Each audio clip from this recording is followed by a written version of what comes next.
Latest எபிசோடுகளை விளம்பரங்களே இல்லாமல் காணுங்கள். என்ன ஃபேஸ் பண்றதுக்கு அவ வர பயப்படுறாளா? பயமா? அந்த புள்ளைக்கா பாசத்துக்கு பணிஞ்சு போவாளே தவிர வித்யா யாருக்கும் பயப்பட மாட்டான். அப்படியா? அப்ப எங்க அவ? அந்த புள்ள இங்கதான் இருக்கு.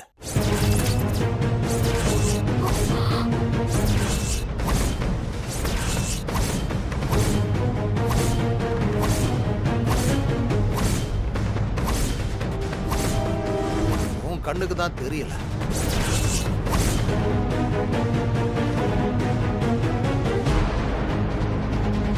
இங்கயா? எங்க? அதான் சொன்னனே, உன் கண்ணுக்கு தெரிய மாட்டாங்க. அவளோட நினப்பு முழுக்க இந்த வீட்டை சுத்திதான் இருக்கு. இங்க நடக்கிற ஒவ்வொரு விஷயமும் அவளுக்கு நல்லாவே தெரியும். வந்தா இந்த வீட்டு மருமகளாத்தான் வருவேன்னு வைராக்கியமா இருக்கா. அவ ஆசை நிறைவேறும் போது நீயே அவளை நேர்ல பாப்ப. அப்ப இவ்வளா வித்யான்னு உனக்கே அதிர்ச்சியா இருக்கும். வரேன்.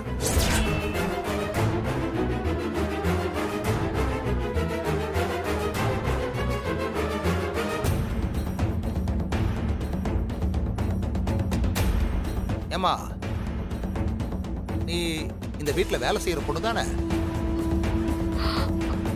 இந்த குடும்பத்துக்கு நீ ரொம்ப உதவி பண்ணிருக்கேன்னு கேள்விப்பட்டேன். பாத்துமா, முதலாளி அம்மாவுக்கு நீ செஞ்ச உதவியெல்லாம் பெருசா தெரியாது. சின்னதா ஒரு தப்புன்னா அதான் பெருசா தெரியும். கவனமா இருக்க.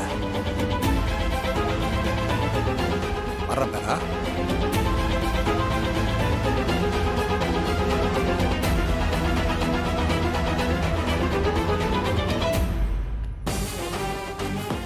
ஐயா சொன்னதுதான் நானும் சொல்றேன்.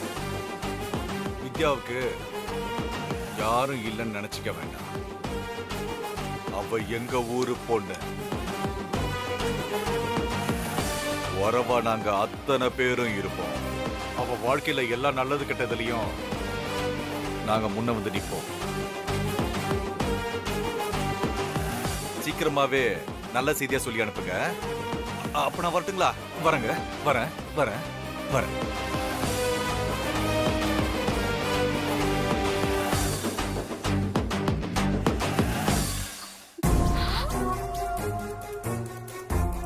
என்ன வேதா இதெல்லாம்? என் பொண்ணு கழுத்துல அருவாலை வச்சு மிரட்டிட்டு போறாரு. இந்த கல்யாணம் நடந்தா கொலை பண்ணிடுவேன்னு சொல்றாரு. பிரீத்திக்கு ஒரு ஆபத்து வரணும்னா அது என்ன தாண்டி தான் வரணும் சுந்தரி. நீ ஒண்ணும் கவலைப்படாத. அவங்களால பிரீத்திய ஒண்ணும் பண்ண முடியாது. அப்ப நிச்சயம் பண்ண வேண்டியதுதான். ஐயரே, தட்டு எடுத்து கொடுங்க. நல்ல நேரம் முடிஞ்சு யமகண்ட ஆரம்பிச்சிடுதுமா. இந்த நேரத்துல தட்டை மாத்தக்கூடாது.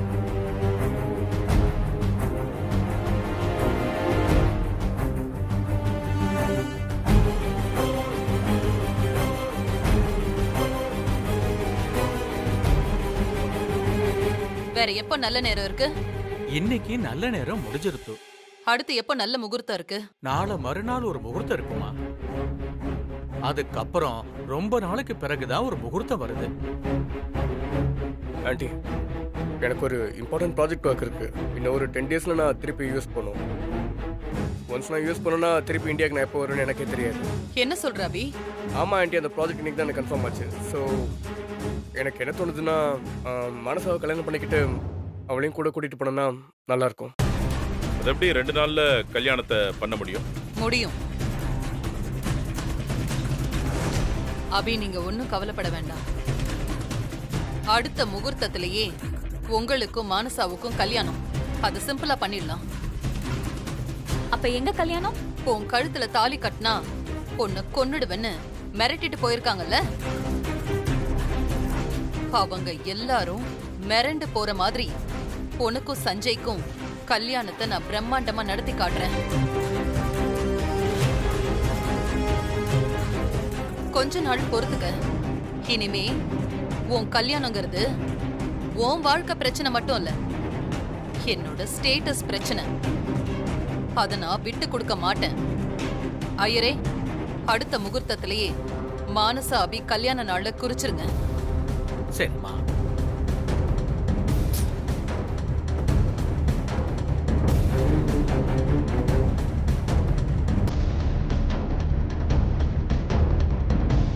ரொம்ப நன்றிமா. எனக்கு எதுக்கு பெரியப்பா நன்றிலாம் சொல்லிட்டு இருக்கீங்க? என்ன தாத்தா எப்படி பண்ணிட்டீங்க? உங்களுக்கு யாரு காலேஜ் மேட்டர்லாம் சொல்ல சொன்னா? எதை சொன்னாலும் உங்க அம்மா புரியாம நின்றுகிட்டு இருந்தா வேற என்ன பண்ண சொல்ற?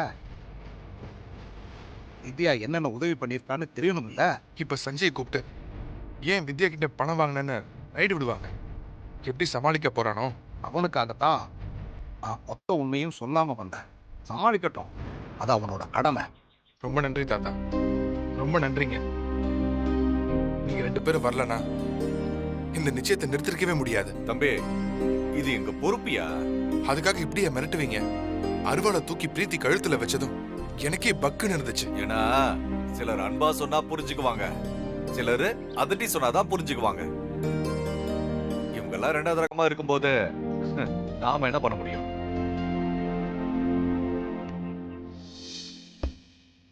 வித்யா, நீ தைரியமா இருந்தா நான் இருக்கிற வரைக்கும் உன் தாலிக்கு எந்த ஆபத்தும் வராது. என்ன பிரச்சனைனாலும் ஒரு போன் போடு, நாங்க பாத்துக்கிறோம். ரொம்ப நன்றிங்க. வித்யா, நன்றியே விஜய்க்கு சொல்லுமா. ஃபோன் பண்ணலன்னா நாங்கள் இங்கே வந்திருக்கவே மாட்டோம். சரிம்மா, போயிட்டு வரோம். ஜெய், ரொம்ப நல்ல சரி விஷயம் தாத்தா. பண்ணீங்க. நாங்கள் வரோம். வர தம்பி, வரப்பா.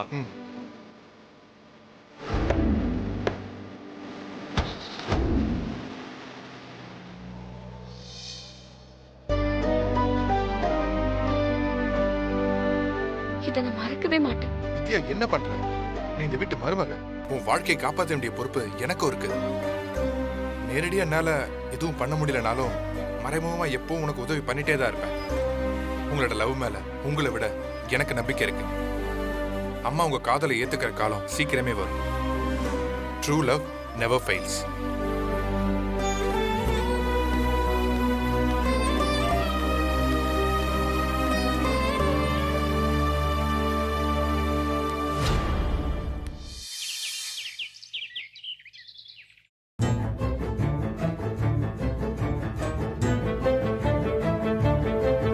மனசா, ஹாய்.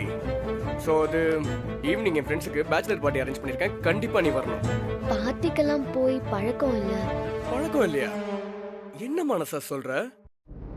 நீ இந்த ஜெனரேஷன் பொண்ணு தானே? அம்மா அந்த மாதிரி இடத்துக்கெல்லாம் என்ன அனுப்ப மாட்டாங்க. ஹேய், இந்த அளவுக்கு பேக்வர்டா இருந்தா யூஎஸ்க்கு வந்து மேரேஜுக்கு அப்புறம் எப்படி அங்கே சர்வே பண்ண போற? அங்கே இதெல்லாம் ரொம்ப சர்வ சாதாரணம் தெரியுமா?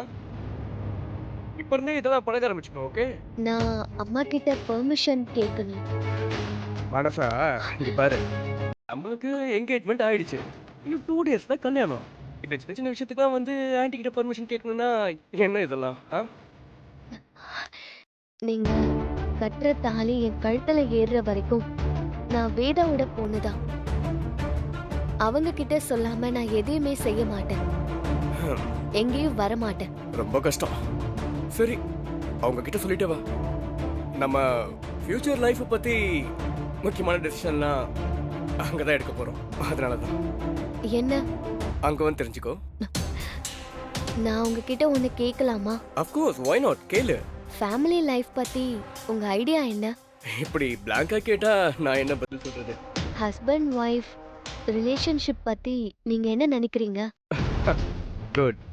என்னை பொறுத்த வரைக்கும் லைஃப்பும் பிஸ்னஸும் ஒன்று தான். இப்போ நம்ம சேர்ந்து வாழ்ற வாழ்க்கையில நமக்கு சந்தோஷம் அதிகமாக கிடைச்சி நம்ம நிம்மதியா இருப்போம் அப்படின்னா அது ப்ராஃபிட். அதுவே நம்ம சேர்ந்து வாழ்ற வாழ்க்கையில நமக்கு சண்டை சச்சரவு பிரச்சனை வருதுன்னா, நமக்குள்ள அண்டர்ஸ்டாண்டிங் இல்லை அப்படின்னா அது லாஸ். ஒரு லாஸான பிஸ்னஸ் யாராவது நடத்துவாங்களா? அதே மாதிரி எந்த ரிலேஷன்ஷிப் ஆகட்டும் எனக்கு இந்த மாதிரி ஒரு லாஸ் அப்படின்னு தோணுச்சுன்னா எனக்கு பிடிக்கவே பிடிக்காது, உடனே அங்கிருந்து வெளியே வந்து. இப்போ பிசினஸ்ல ப்ராஃபிட் அண்ட் லாஸ் இருக்கும், பட் இதை நம்ம கால்குலேட் பண்ணி எப்படி லாஸ் ஆகாம ப்ராஃபிட் ஆகுறதுன்னு நம்ம பிளான் பண்ணி டீல் பண்ணுவோம்ல, அதே மாதிரி தான் லைஃபையும் கால்குலேட் பண்ணி ப்ராஃபிட்டா வாழ்றத பத்தி பேசதான் பார்ட்டிக்கு ஒன்று கூப்பிட்டேன். ஸோ நீ கண்டிப்பா வரணும். ஓகே?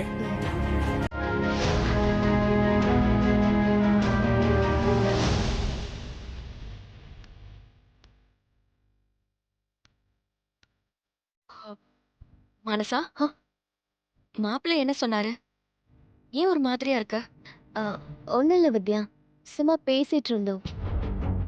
திடீர்னு 2 நாள்ல கல்யாணம்னு சொல்லிட்டாங்கல்ல, அதான்.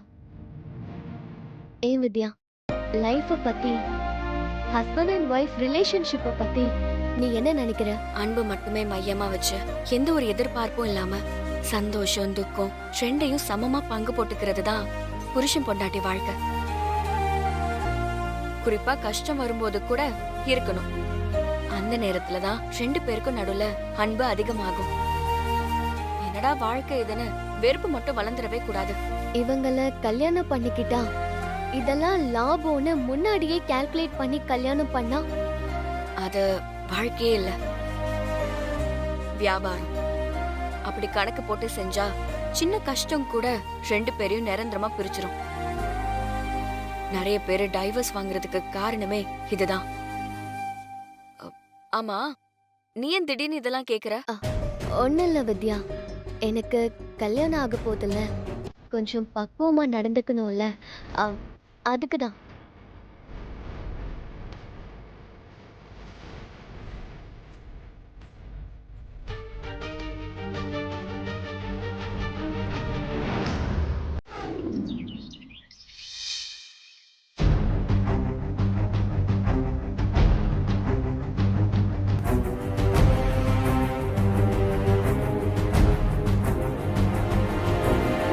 பிரீத்தி சஞ்சீவ் கல்யாணத்துல அடுத்தடுத்து ஏதாவது ஒரு பிரச்சனை வந்துட்டே இருக்கே வேதா. நிச்சயம் வேற தள்ளி போயிடுச்சு. கல்யாணம் எந்த பிரச்சனையும் இல்லாம நடந்துருமா? என் மேல உனக்கு நம்பிக்கை இல்லையா சுந்தரி? அப்படி இல்ல வேதா, உன் மாமனாரு அவ்வளோ கோவமா பான் பண்ணிட்டு போயிருக்காரு. அவரு கல்யாணத்துல வந்து கலாட்டா பண்ணாருன்னா அவரால ஒண்ணும் பண்ண முடியாது சுந்தரி.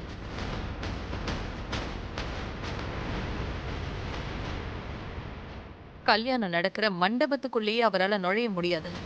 என்ன இன்னும் அவர் அரசனூர்ல அந்த வீட்டுல இருந்த பழைய பேதான்னு நினைச்சிட்டு இருக்காரு.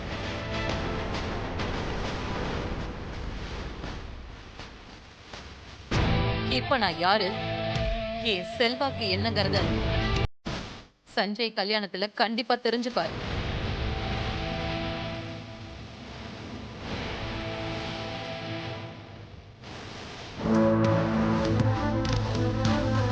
இப்போ எனக்கு இருக்கிற ஒரே வருத்தம், மானசா கல்யாணத்தை கிராண்டா பண்ண முடியலையேங்கிறது மட்டும்தான். 2 நாள்ல கல்யாணங்கிறதுனால ரொம்ப சிம்பிளா பண்ண வேண்டியதா இருக்கு. நீங்க ஃபீல் பண்ணாதீங்க ஆண்டி. இந்த கல்யாணத்துல நாம மிஸ் பண்ற எல்லாத்தையுமே எங்க கல்யாணத்துல சேர்த்து செஞ்சிருங்க. அதைத்தான் பண்ண போறேன். சரி வேதா, டயர்டா இருக்கு, நாங்க போய் ரெஸ்ட் எடுக்கிறோம். சரி, போயிட்டு வாங்க. பை ஆண்டி, நாங்க வரோம். வரோங்க. ஓகே ஆண்டி, போயிட்டு வரேன். சரி விஜய். அம்மா, சஞ்சய் எங்க? இங்கதான் இருப்பாமா. உங்களை எல்லாம் அந்த வித்யா ஃபேமிலி கூட எந்த ஒட்டும் உறவும் வச்சுக்க கூடாதுன்னு சொல்லி சொல்லி வளர்த்தவனா? அப்படி இருக்கும்போது அவன் அவகிட்டயே பணம் வாங்கியிருக்கானா என்ன அர்த்தம்? இல்லம்மா, அவ ஏதோ அவசரத்துல. நீ எதுவும் சொல்ல வேண்டாம், நான் அவங்கிட்டயே போய் பேசிக்கிறேன். போச்சு, இந்த பிரச்சனையை சஞ்சய் எப்படி சமாளிக்க போறானோ?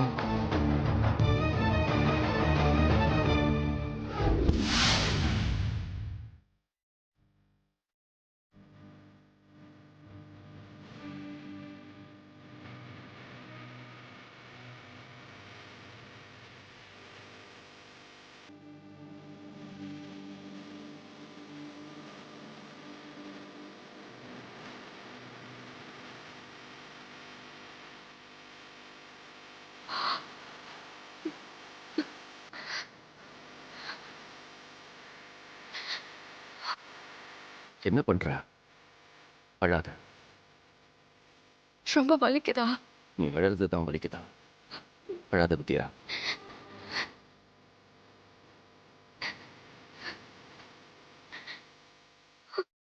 இது ஒரு சின்ன காயம்தான், 2 நாள்ல ஆறிடும். இதுக்கு போய் நீ ஏன் இவ்வளவு ஃபீல் பண்ற? நிச்சயத்துல அந்த பிரீத்தி உன் கையில மோதிரம் போடக்கூடாதுன்னு தானே நீ உன் கையை கிழிச்சுக்கிட்ட. சொல்லு சஞ்சய். உன்னை தவிர அந்த உண்மையை நான் வேற யாருக்கும் விட்டு கொடுக்க மாட்டேன்.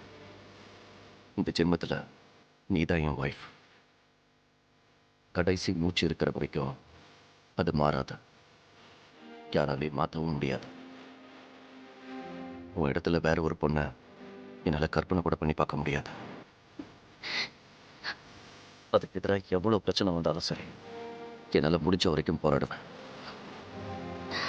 அதையும் மீறி கம்பல் பண்ணா உயிரை விடுவனே தவிர இன்னொரு பொண்ணு கழுத்துல தாலி கட்ட மாட்டேன்.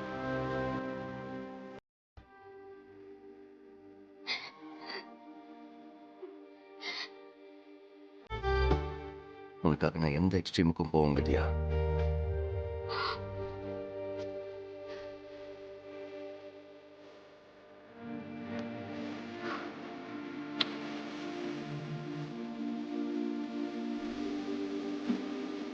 அவ்வளவுதான்.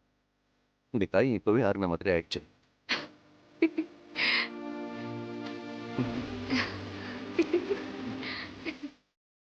சரி, இந்த காயத்தை பத்தி யோசிக்காத. அதனால என்ன நல்லது நடந்திருக்குன்னு மட்டும் யோசி. ஆனா பிரச்சனை இன்னும் முழுசா முடியலையே சஞ்சய்.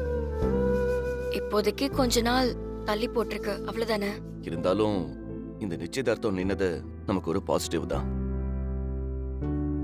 நீயே சொல்லு, இன்னைக்கு தாத்தா வருவாரு, நிச்சயத்தை நிறுத்துவான்னு நம்ம நினைச்சோமா? இல்ல.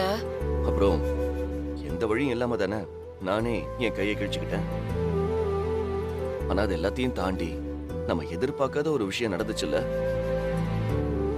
அந்த மாதிரி கல்யாண விஷயத்துலயும் ஏதாவது ஒரு நல்லது நடக்கும்னு நம்புவோம்.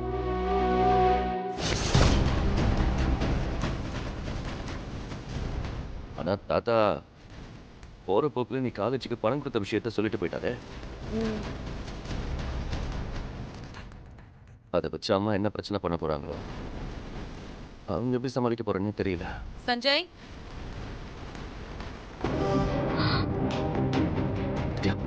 சீக்கிரமா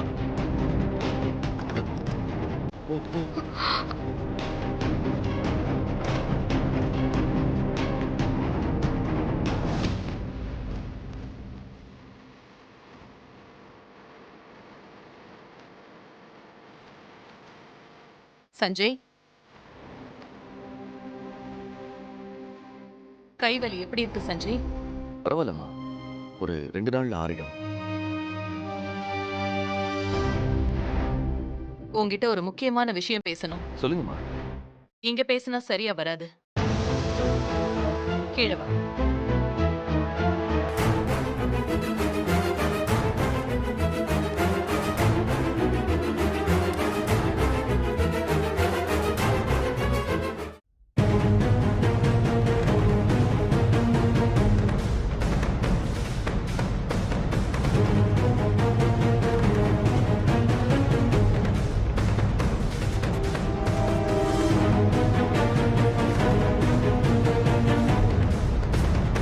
ஏன்டா இப்படி பண்ண?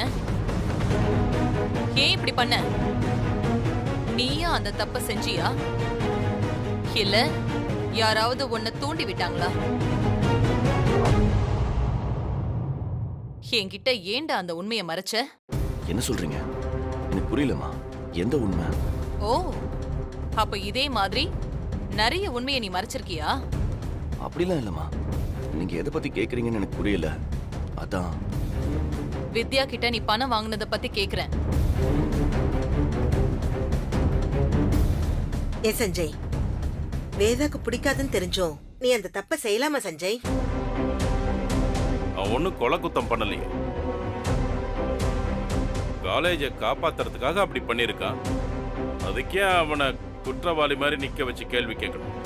அக்கா, நான் அவர்கிட்ட பேசல, நான் என் பையன் கிட்ட பேசிட்டு இருக்கேன். அவரை கொஞ்சம் அமைதியா இருக்க சொல்லு. கொஞ்சம் அமைதியா தான் இருங்களே. வேதா தான் பேசிட்டு இருக்கால. பேச வேண்டிய நேரத்துல இந்த வீட்டுல எல்லாரும் பேசாம அமைதியா இருந்ததுதான் இந்த குடும்பத்தோட பெரிய பிரச்சனை. சரிம்மா, நான் எதுவும் பேசல. அவங்க விசாரணையை கண்டினியூ பண்ணிக்க சொல்லு. ஏய், விசாரணை நடக்குதுடா. நீ குற்றவாளி. கையை கட்டிக்கிட்டு பவ்யமா நில்லு. அப்பா ப்ளீஸ் கொஞ்சம் அமைதியா இருங்க. ஏய், நான் தப்பா ஒண்ணும் சொல்லடா. வித்யாங்கிற பேரை கேட்டாலே எனக்கு பிடிக்காதுன்னு உனக்கு நல்லா தெரியும். அப்படி இருக்கும்போது நீ எப்படி அவகிட்ட உதவி கேட்ட?